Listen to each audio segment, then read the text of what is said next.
Queridos, esta semana nós celebramos o Natal. A palavra Natal significa data de nascimento. É como se fosse o dia do seu nascimento é a data do seu Natal. Então, o dia do seu nascimento também é considerada a data do seu Natal. Nós usamos esta palavra para simbolizar a festa do nascimento de Jesus Cristo. Por isso eu dei um tema para essa mensagem sobre Ele nasceu. Repete comigo, Ele nasceu. De novo, Ele nasceu. Talvez, quando você ouve essa palavra, Ele nasceu, você não dá a devida importância para o fato. Mas vamos ler aqui em Lucas capítulo 2, do versículo 1 ao 7. Abre comigo a sua Bíblia no livro de Lucas, capítulo 2, do versículo 1 até o 7. Está escrito assim, olha só: E aconteceu que naqueles dias, que saiu um decreto da parte de César Augusto para que todo mundo se alistasse. Este primeiro alistamento foi feito sendo Cirene o governador da Síria, e todos iam alistar-se, cada um à sua própria cidade. E subiu da Galiléia também José, da cidade de Nazaré, à Judéia, a cidade de Davi, chamada Belém, porque era da casa da família de Davi, a fim de alistar-se com Maria, sua mulher, que estava grávida. E aconteceu que, estando eles ali, se cumpriram os dias em que ela havia de dar à luz, e deu à luz o seu filho primogênito, e envolveu-o em panos e deitou-o numa manjedoura, porque não havia lugares para eles na estalagem. Queridos, talvez você não dê a devida atenção a esse momento. Talvez você não compreende o que a humanidade profetizou e o que a humanidade esperou desse momento. Esse momento é solene, esse momento é de vital importância para a história da humanidade. Este fato ao longo da história, ele mexeu com as civilizações. Não é só a civilização judaica que esperava um Salvador, que esperava o nascimento de um Deus, o nascimento de um prometido, de um ungido. Essa declaração, quando fala que ele nasceu e foi colocado em uma manjedoura, era uma notícia extremamente aguardada naquele tempo. Havia ao redor da humanidade centenas ou talvez milhares de pessoas que observavam os céus, observavam as profecias, observavam os acontecimentos do mundo, para que pudessem diagnosticar a pessoa, o local, o dia exato do nascimento do prometido, do nascimento do Salvador. Então, aquele era um momento de muita apoteose. Ele era o nascimento mais esperado de toda a história. Isaías, no capítulo 9, versos 6 e 7, ele fala: porque um menino nos nasceu, um filho se nos deu, o principado está sobre os seus ombros, o seu nome será maravilhoso, conselheiro, Deus forte, Pai da eternidade, príncipe da paz. Do incremento desse principado e de paz, não haverá fim sobre o trono de Davi, e no seu trono, para o firmar e o fortificar, repete comigo, em juízo e em justiça, desde agora e para sempre. O zelo do Senhor fará isso. Talvez você não compreende que foi o nascimento mais profetizado da história. Quando o profeta Isaías falou isso, faltavam ainda 800 anos. Isaías é considerado o evangelista do Velho Testamento. O livro de Isaías é considerado como se fosse um evangelho. Tanto que ele fala de Jesus, tanto que ele aponta para Jesus, tanto que ele profetiza sobre Jesus. Em nenhum outro livro tem uma profecia tão clara como nesse versículo aqui do capítulo 9, falando daquele que haveria de nascer, daquele que haveria de vir, que seria príncipe da paz, que seria conselheiro, que seria maravilhoso, que sobre ele haveria um trono, para ele haveria um trono que duraria para todo o sempre. Esse nascimento, ele era esperado desde o Gênesis, lá no capítulo 3, do versículo 15, os patriarcas, através de Moisés, que escreveu o livro de Gênesis, escreveu essa profecia, quando a serpente tenta Eva, que Eva peca, uma das profecias que Deus fala para Satanás ali, olha só, sobre o teu ventre rastejarás, do pó da terra se alimentarás, e a semente da mulher, a sua cabeça vai pisar, você vai, ele diz lá no capítulo 3, verso 15 de Gênesis, você vai ferir o calcanhar da semente da mulher, e sobre a sua cabeça ela vai pisar. Está falando de Jesus, um filho de mulher, alguém nascido de uma mulher, alguém nascido de um humano, vai destruir você, diabo, vai pisar na sua cabeça, diabo. Então ali está a primeira profecia a respeito de Jesus. Os patriarcas, eles sabiam da vinda de Jesus. Todas as histórias do Velho Testamento apontam para Jesus. Moisés era legislador, apontava para Jesus. Abraão, pai da fé, apontava para Jesus. José do Egito apontava para Jesus. Jacó apontava para Jesus porque era campeão de Deus. E todas, Esther apontava para Jesus, Noemi apontava para Jesus, todas as palavras do Velho Testamento apontavam para o nascimento, para a vinda do nosso Senhor e Salvador Jesus Cristo. Beleza, pastor, e os nórdicos? O pessoal lá das regiões geladas da Europa, eles também esperavam a vinda de um prometido, não com a riqueza de detalhes que os judeus escreveram, detalharam, profetizaram, mas os nórdicos esperavam um Messias. O pessoal da Grã-Bretanha, os bretões, que hoje formam a Inglaterra, vai estudar a mitologia deles, eles esperavam um prometido. Vai lá na Grécia, eles esperavam o nascimento de um Deus homem. Vai lá no Egito antigo, o Deus Horus, eles esperavam o nascimento de um Messias, de um Salvador. Vai lá na China, com aquele que eles chamam de Buda, eles esperavam o nascimento de um Salvador. Todas as civilizações do mundo, algumas com uma riqueza de detalhe maior, outras com a riqueza de detalhe menor nas suas narrativas, esperavam a vinda de um Salvador. E na cultura popular, quantos filmes você já assistiu? Quem já assistiu Matrix, que tem o oráculo, que tem aquele que sabe todas as coisas, aquele que deveria vir? Quantos filmes, quantos livros você já leu? As Crônicas de Nárnia. Quantas crônicas existem no mundo que apontam para esse dia, para esse nascimento do Senhor Jesus? Se você for observar, os patriarcas esperavam isso, os reis de Israel esperavam isso. Sabe o que Davi profetizou? Senta-te à minha direita, até que eu ponha os teus inimigos por estrado dos meus pés. Estava falando de Jesus Cristo. Quando Davi escreve o Salmo 91,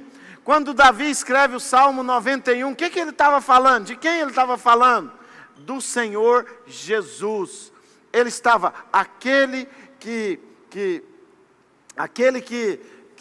descansa no esconderijo do Altíssimo, à sombra do Onipotente, aquele que habita no esconderijo do Altíssimo, à sombra do Onipotente descansará. Aí ele fala, direi do Senhor, olha só, está falando de Jesus, Ele é o meu refúgio, Ele é a minha fortaleza, Ele é meu socorro bem presente na hora da angústia. Ele quebrará os laços do passarinheiro. Lá em Isaías capítulo 55, fala que ele levou, capítulo 53, ele levou sobre si as nossas dores, as nossas transgressões, o caminho que nos traz a paz estava sobre ele, pelas suas pisaduras fomos sarados. Então, em todo momento, a Bíblia está dizendo, alguém vai nascer, alguém vai vir ao mundo, alguém vai trazer transformação para o mundo, alguém vai fazer algo de maneira poderosa para o mundo. Quando Jesus nasce, houve uma apoteose, ou uma teofania. A última teofania que os homens haviam visto foi no Monte Sinai, quando Deus escreve os 10 mandamentos. Agora há uma nova teofania, a manifestação pessoal de um Deus, a vinda pessoal de um Deus. João, quando vai escrever o evangelho dele, no capítulo 1, ele fala, no início era o verbo, e o verbo se fez carne, e o verbo... Fala assim, no princípio era o verbo, e o verbo estava com Deus, e o verbo era Deus, e ele se fez carne, e habitou entre nós. Então, quando João começa a falar de Jesus, ele fala dessa teofania, dessa apoteose, da vinda desse Salvador, dessa celebração. Então nós vemos os magos, os nórdicos, os romanos, os americanos daquela época, que eram os maias, os incas, todos têm narrativas que apontam para a vinda do Deus Sol, daquele que brilha sobre tudo, daquele que brilha sobre todos. Então, esse nascimento, ele era extremamente esperado. Por isso, eu vejo a banalização do Natal, eu vejo a banalização dessa celebração desse nascimento, como uma forma de esfriamento espiritual, como uma revelação de esfriamento espiritual. Esse período, nós estamos mais preocupados em tirar férias do que exatamente anunciar o nascimento do nosso Senhor e Salvador Jesus Cristo. O seu nascimento foi uma teofania, uma manifestação pessoal de Deus. Pastor, como é que foi uma teofania? Uma teofania precisa de sinais para que ela se torne uma teofania. Lá no Monte Sinai, eles viram relâmpagos, trovões, nuvens, fogo. E aqui, no nascimento de Jesus, viram uma estrela, viram anjos tocando trombeta, viram pastores que falaram com anjos. Pastores viram anjos, anjos tocaram trombeta, diz o livro de Mateus. Ali houve uma visita pessoal de Deus, no capítulo 2, no versículo 11 e 13 de Lucas, fala do tocar a trombeta. Houve perseguição política, sinais no céu, sinais na terra, matança de crianças. Aconteceu algo fabuloso naquele tempo, que mexeu com a política, mexeu com os céus, mexeu com as outras nações. Magos, reis de outras nações vieram trazer presentes, adorar o Salvador.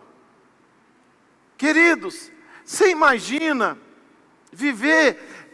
Agora, presta atenção, você não consegue contextualizar, mas imagina você viver numa civilização...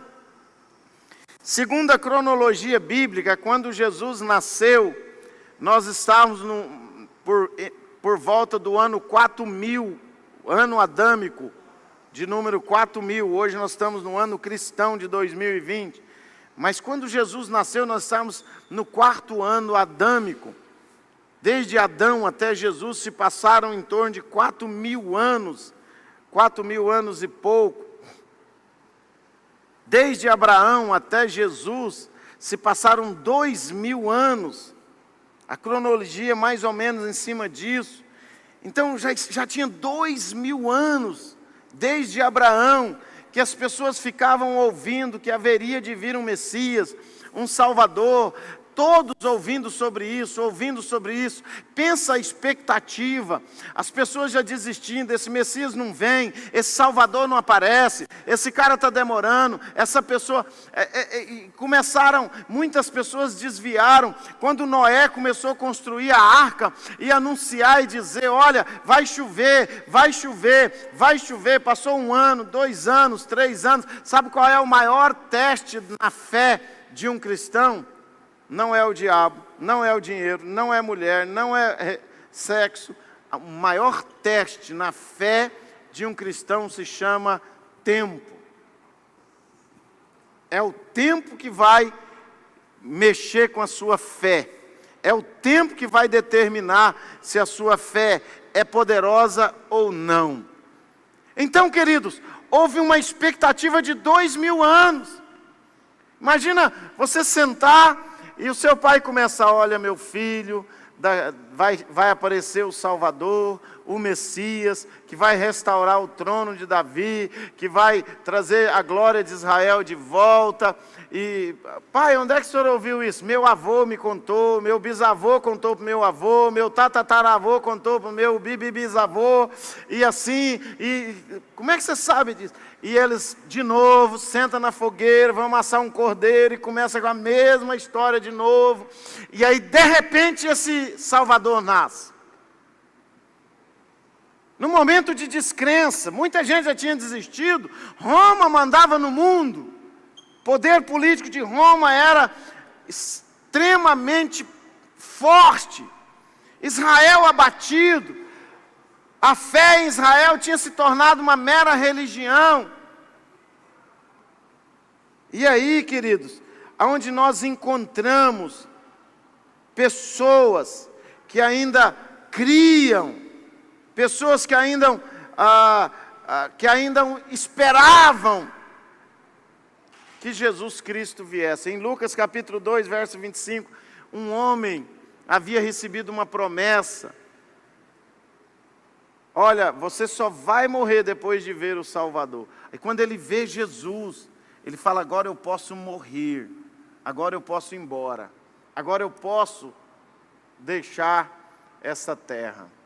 Quando eu falo isso para vocês, porque essa apoteose, essa teofania, ela foi desejada por todos os profetas.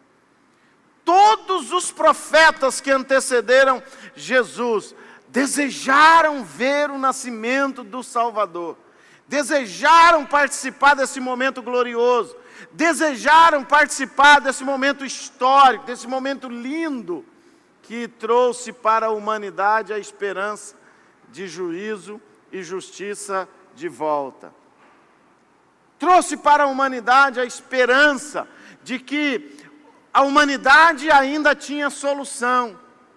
Talvez você não compreende isso, mas naquele tempo em que Jesus nasceu, a humanidade vivia de mal a pior.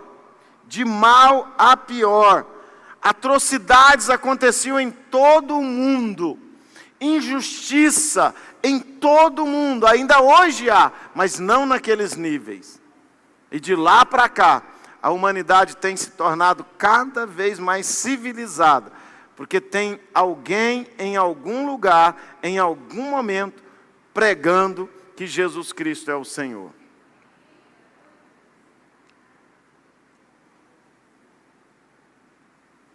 E por último, queridos, eu quero passar por algo que nós precisamos ponderar sobre isso.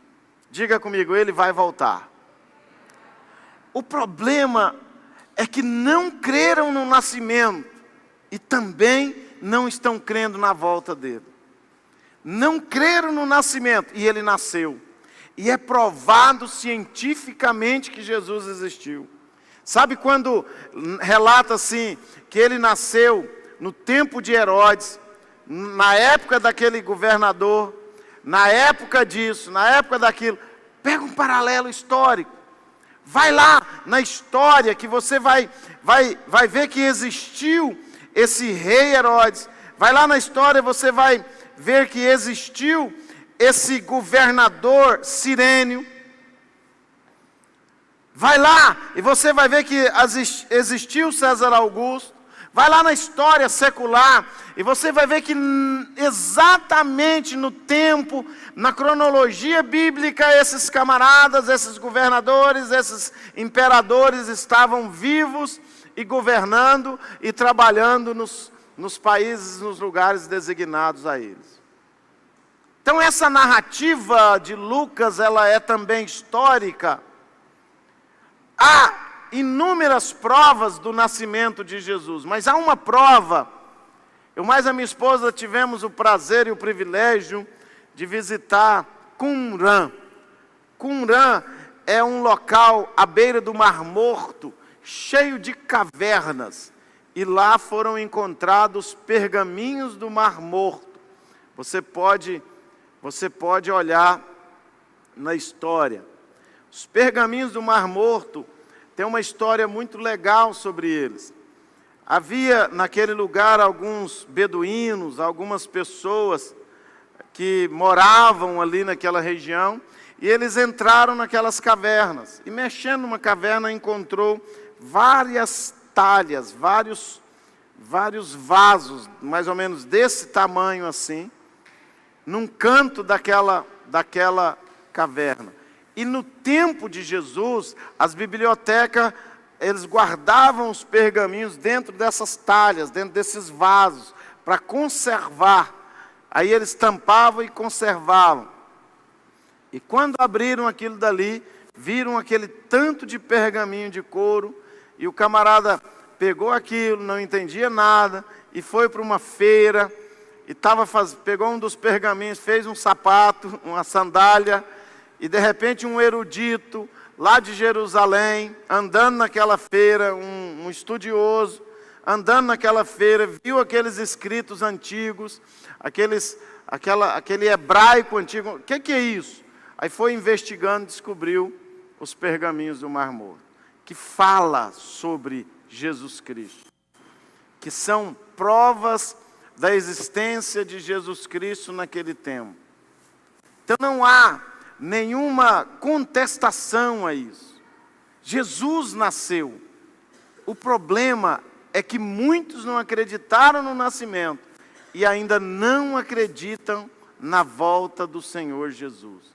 Quando Jesus fala assim, como nos dias de Moisés, ele fala, como nos dias de Moisés as pessoas casavam e se davam como nos dias de Noé, as pessoas casavam e se davam em casamento. As pessoas divorciavam. As pessoas estavam vivendo as suas vidas de maneira normal. Olha só. Porquanto assim como nos dias anteriores ao dilúvio, comiam, bebiam, casavam e davam-se em casamento, até um dia em que Noé entrou na arca e não o perceberam, até que veio o dilúvio e levou a todos. Assim também será a vinda do Filho do Homem.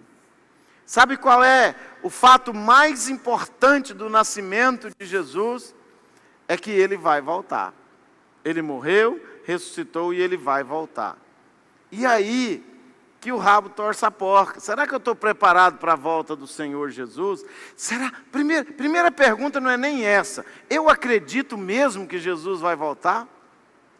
Lá em Jerusalém, quando Jesus anunciou que iria voltar, alguns teólogos, pseudo-teólogos da época, disseram que nos próximos 70 anos depois que ele foi para o céu, depois que ele foi ao céu, ele iria voltar.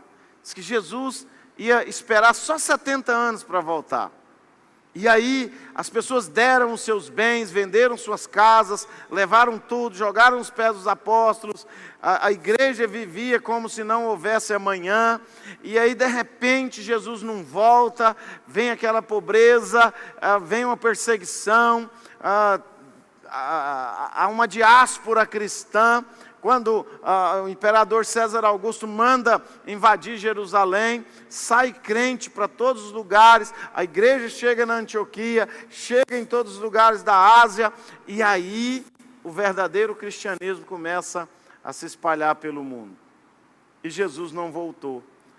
Se você imaginar que quando César Augusto entrou em Jerusalém, perseguindo, havia 150 mil, segundo Flávio Joséfo, historiador da patrística, dos pais da igreja, havia 150 mil convertidos em Jerusalém ao cristianismo.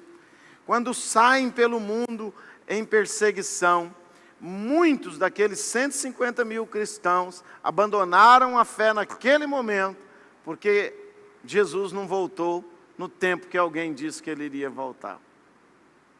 Jesus não retornou. E de lá para cá, um dos grandes desafios da fé cristã é pegar uma pessoa que nasceu cristão, crendo que Jesus vai voltar, e sepultar ele idoso, crendo que Jesus vai voltar.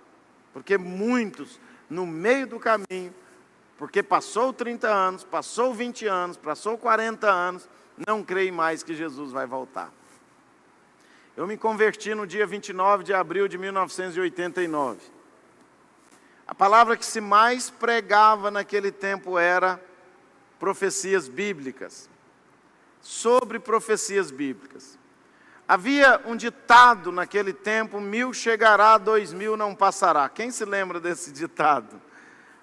Então, havia uma expectativa que do ano 2000 o mundo não ia passar. Né, irmão divino? Havia uma expectativa que 1000 chegará, mas 2000 não passará. Isso nunca esteve na Bíblia. Mas as pessoas, a crendice popular, criam que isso era até bíblico. Algumas pessoas falavam, está na Bíblia. Eu ficava pensando, que Bíblia? mas as pessoas falavam que estava na Bíblia. Então havia um medo. Eu me recordo que no final da década de 90, nos Estados Unidos, milhares e milhares de pessoas correram para as igrejas. Na virada do século, houve um retorno em massa das pessoas para a igreja. Milhares e milhares de pessoas retornando para as igrejas, porque estavam na expectativa que o mundo ia acabar e que Jesus Cristo ia voltar. Como é que isso aconteceu, pastor? Passou, não houve o bug do milênio, Jesus não voltou, e aí muitas dessas pessoas frustraram, algumas até deixaram de frequentar a igreja novamente. O nosso maior problema agora não é mais o Natal. Natal, Jesus já nasceu. Ele já nasceu. Repete comigo, ele já nasceu. Diga comigo, ele já nasceu. O nosso problema agora é que ele vai voltar. A nossa luta agora é que ele vai voltar. As profecias trouxeram esperança. O nascimento trouxe de volta a fé. A morte e a ressurreição trouxeram a salvação. E a sua volta trará juízo e justiça sobre a face da terra. Trará o juízo sobre a face da terra. A volta de Jesus não vai ser um negócio legal. Não vai ser uma apoteose da forma que foi o seu nascimento. Você não vai ver anjos tocando pela volta de Jesus. Você vai ver anjos tocando pelo arrebatamento da igreja, mas pela volta de Jesus você não vai ver. Pela volta de Jesus, a Bíblia diz que haverá choro e ranger de dentes. E haverá surpresas como nunca houve na história da humanidade. E nunca haverá. A volta de Jesus é um fato, uma expectativa na vida de todo cristão. E um terror na vida daquele que não crê nele. Na vida daquele que está afastado. Na vida daquele que está frio nos seus caminhos de fé, na sua caminhada de fé. A volta de Jesus é uma realidade. E eu converti em 29 de abril de 1989, crendo que Jesus poderia voltar a qualquer momento. E agora, dia 29 de abril de 2001, faz 32 anos que eu tomei a minha decisão. E eu continuo crendo que Jesus pode voltar a qualquer momento. Eu continuo acreditando que Ele está à porta, que Ele está chegando. E eu não posso deixar de crer nisso. essa pandemia é uma boa notícia para quem está esperando Jesus voltar. Porque ouvirão de guerras, rumores de guerras, pestes, pragas, terremotos, fogo, enxofre, fome e muita peste. Todo ano nós temos uma peste nova. Todo ano nós temos doenças novas chegando por aí.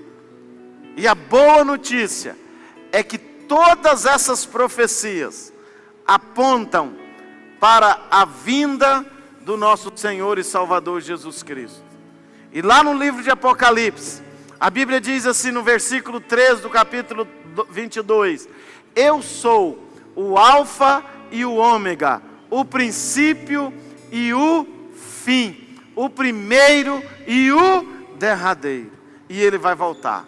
Jesus nasceu, morreu, ressuscitou, foi para o céu e vai voltar. E se você crê nele, ele vai te levar para viver com ele na glória eterna.